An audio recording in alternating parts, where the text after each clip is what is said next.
j'espère que tu sais au moins que cette vidéo risque un minimum d'être bloquée dans plusieurs pays. De quoi tu parles? Bah, tu sais, ta vidéo sur One Piece, ben, elle est bloquée au Japon. Fais gaffe avec GTO, il est bloqué dans plusieurs pays. Ta gueule, je fais ce que je veux. Aujourd'hui, on va parler d'une personne qui a eu un passé en tant que chef de gang, qui a finalement devenir professeur. Pas pour enseigner aux élèves, bien évidemment. Bien évidemment, lui, il était là pour draguer de la petite lycéenne.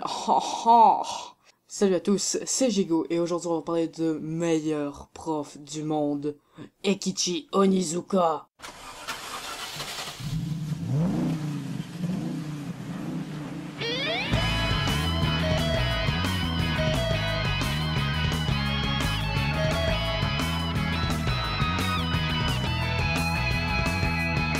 Alors, comment bien présenter Onizuka sans regarder les premières secondes de l'épisode 1 de GTO? Il se présente déjà assez bien comme ça. Flic.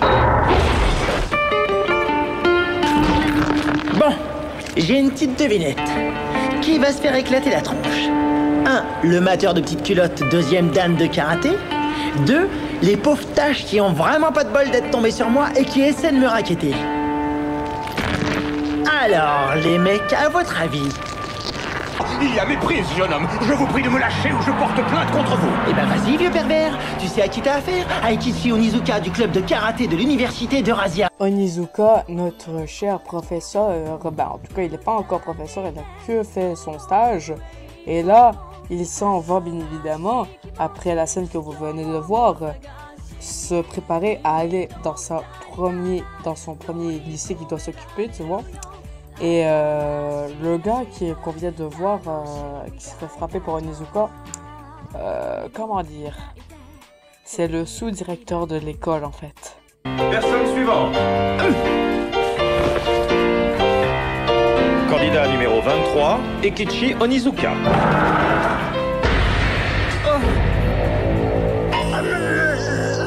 Bon, vous avez deviné, c'est perdu d'avance pour Onizuka de devenir professeur dans ces circonstances-là. Donc du coup, quelques minutes plus tard, des racailles virées de l'école viennent à l'école pour justement traumatiser les gens. Et Onizuka, s'il s'occupait des élèves en les tabassant, il aurait le poste de professeur. Onizuka qui allait le faire jusqu'à ce que le sous-directeur traite les élèves de déchets. Silence, misérable déchet. Raquette, drogue et violence, voilà le quotidien de cette jeunesse dépravée, Onizuka. Ils ont sali le nom de notre établissement. Je vous laisse le soin de leur donner une leçon. On n'a pas demandé à être comme ça, c'est vous qui nous y forcez. Vous nous rabaissez plus bactères en nous traitant de misérables déchets. Et alors, puisque c'est ça que vous êtes, un ramassis de dégénérés, vous insinuez que je suis responsable de votre déchéance? Elle est bien bonne, celle-là. Allez, c'est bon, la plaisanterie a assez duré. Vous êtes pourris jusqu'à la moelle. Vous êtes irrécupérables de toute façon. À vous de jouer, Onizuka. Je vous donne l'autorisation de les frapper. Débarrassez-nous de ces ordures. Ils ne font même plus partie de notre école. Qu'ils retournent pourrir dans leur caniveau. Eh bien, qu'attendez-vous pour réagir? Virez-moi ces déchets. Vous avez un poste. Mais qu'est-ce que vous faites là? Mais pourquoi vous me ceinturez? Je vous ai demandé de mater cette racaille. Je suis un honnête homme, moi.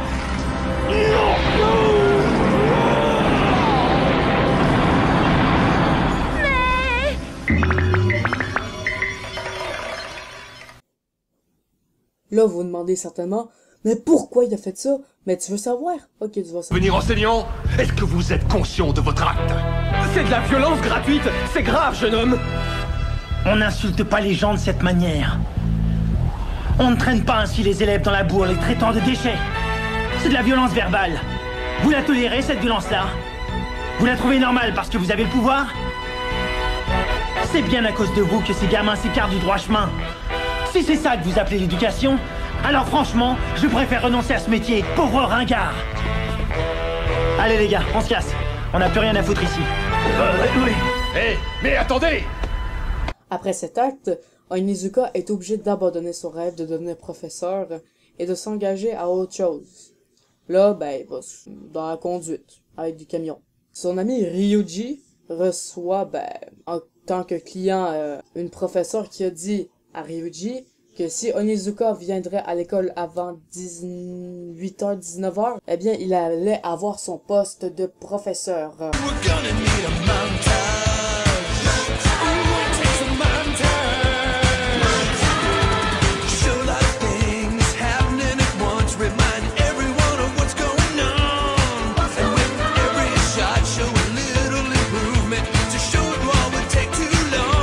Il est arrivé en retard, mais... Révélation de ouf, Godin! Il y avait encore une seule personne à l'école, et c'était une femme qu'on avait vue au début en tant que cuisinière. Et là, sais-tu qu'est-ce qu'elle est? En fait, c'est la directrice de l'école! Et c'est comme ça qu'Onizuka est devenu professeur.